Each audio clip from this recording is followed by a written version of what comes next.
of you. Myself Rahul Agnihotri and I am from class 10th D and it is my Hindi project. आज का हमारा विषय है रस। रस काव्य की आत्मा है। रस के बिना काव्य की कल्पना नहीं की जा सकती। कहा गया है वाक्याम रसात्मा काम काव्याम। साहित्य पढ़ने, देखने, सुनने, अभिनय करने, लिखने और पाठक, श्रोता और दर्शक को जिस असाधारण और असीम आनंद का अनुभव होता है वह रस है। इसे और भी सरल भाषा में इस प्रकार समझा जा सकता है कि काव्य को पढ़कर जो आनंद की अनुभूति होती है वह रस है। जैसे फूल से खुशबू, आम से मिठास और मिट्टी से सौंधापन अलग नहीं किया जा सकता, उसी प्रकार काव्य से रस को अलग नहीं किया जा सकता। रस की परिभाषा। स्थायी भाव जब विभाव, अनुभाव तथा संचारी भाव से परिपक्व होकर सहृदय देखने, सुनने या पढ़ने वाले के हृदय में तरंगित करते हैं तब वे रस कहलाते हैं। रस के अंग।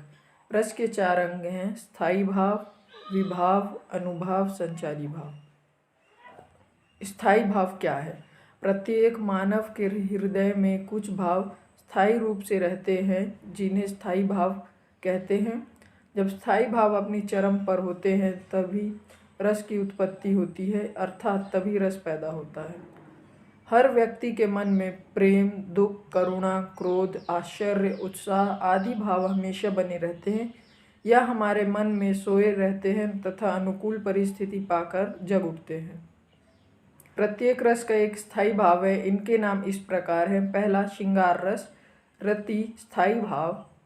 हास्य, हास, करुणा, शोक, रौद्र, क्रोध, वीर, उत्साह, भयानक, भय, विभत्स, घृणा, जुगुप्सा, अद्भुत, आश्चर्य, शांत, निर्वेद, वात्सल्यता।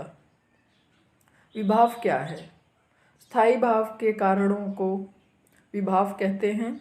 विभाव वह है जो स्थायी भाव जगाने का कारण है। वह व्यक्ति, वस्तु या घटना कुछ भी हो सकता है।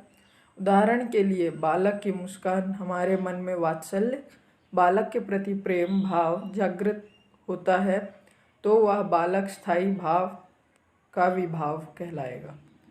विभाव के प्रकार। पहला, आलम्बन विभाव। दूसरा, उद्दीपन विभाव। आलम्बन विभाव। जिस व्यक्ति या वस्तु के कारण स्थायी भाव जागृत होते हैं उसे आलम्बन विभाव कहते हैं। इसके भी 2 प्रकार हैं। आश्रय, विषय। आश्रय, जिसके मन में भाव प्रकट होता है वह आश्रय है। विषय, जिसके प्रति आश्रय के मन में भाव प्रकट होता है उसे विषय कहते हैं। उद्दीपन विभाव। स्थायी भाव को उद्दीपित करने वाले या बढ़ाने वाले कारण उद्दीपन विभाव कहलाते हैं। यह विभाव उद्दीपित करने वाली व्रीहा चेष्टा तथा प्राकृतिक वातावरण हो सकते हैं। रौद्र रस के प्रसंग में यदि परशुराम आश्रय के मन में लक्ष्मण विषय के प्रति क्रोध का भाव जागृत होता है तो लक्ष्मण विषय की शारीरिक चेष्टाएं हैं, कटु वचन कहना, सामना करना आदि परशुराम के मन में क्रोध की भावनाओं को तीव्र करते हैं। अनुभाव किसे कहते हैं? मन में भावों को प्रकट करने वाली मानसिक और शारीरिक चेष्टाएं अनुभाव हैं।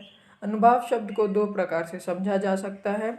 एक ऐसे कि स्थायी भाव के जागृत होने के बाद जो शारीरिक मानसिक चेष्टाएं, छोटे छोटे भाव जागृत होते हैं वह अनुभाव कहलाते हैं। दूसरा ऐसे कि वे भाव भंगमय जो स्थायी भाव का अनुभाव करती है।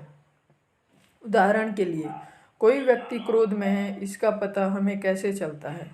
उत्तर होगा उसके हाव भावों से, मुख मुद्रा से, लाल आंखें, चेहरे पर तनाव, गुस्से भरी बातें करना आदि। इस प्रकार भय की उत्पत्ति होने पर व्यक्ति का कांपना, चीखना, पसीना पसीना हो जाना, मुख पीला पड़ना, अतः वे समस्त शारीरिक एवं मानसिक चेष्टाएं जो किसी भाव का अनुभाव करती हैं अनुभाव कहलाती हैं।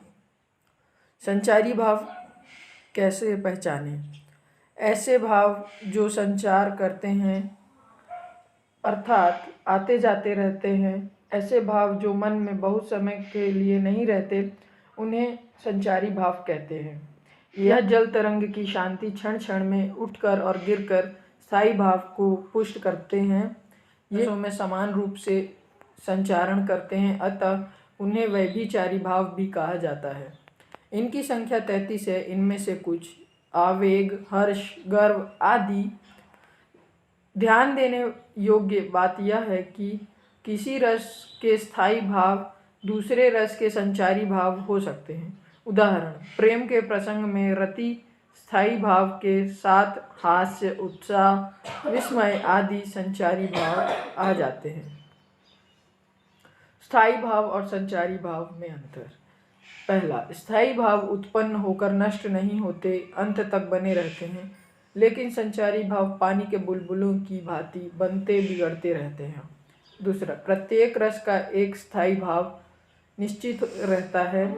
एक संचारी भाव अनेक रसों के साथ रह सकता है, अतः इन्हें व्यभिचारी भाव कहा जाता है। रसों की संख्या। आरंभ से ही रसों की संख्या के विषय में पर्याप्त विवाद रहा है। नवरस रसों की संख्या 9 बताते हैं। कालांतर में वात्सल्य जोड़ा गया है। अनेक विद्वानों का आग्रह भक्ति रस को लेकर भी है, परंतु भक्ति रस और शांत रस में कोई अंतर नहीं है, इसीलिए दोनों को एक ही माना जाए। Thank you.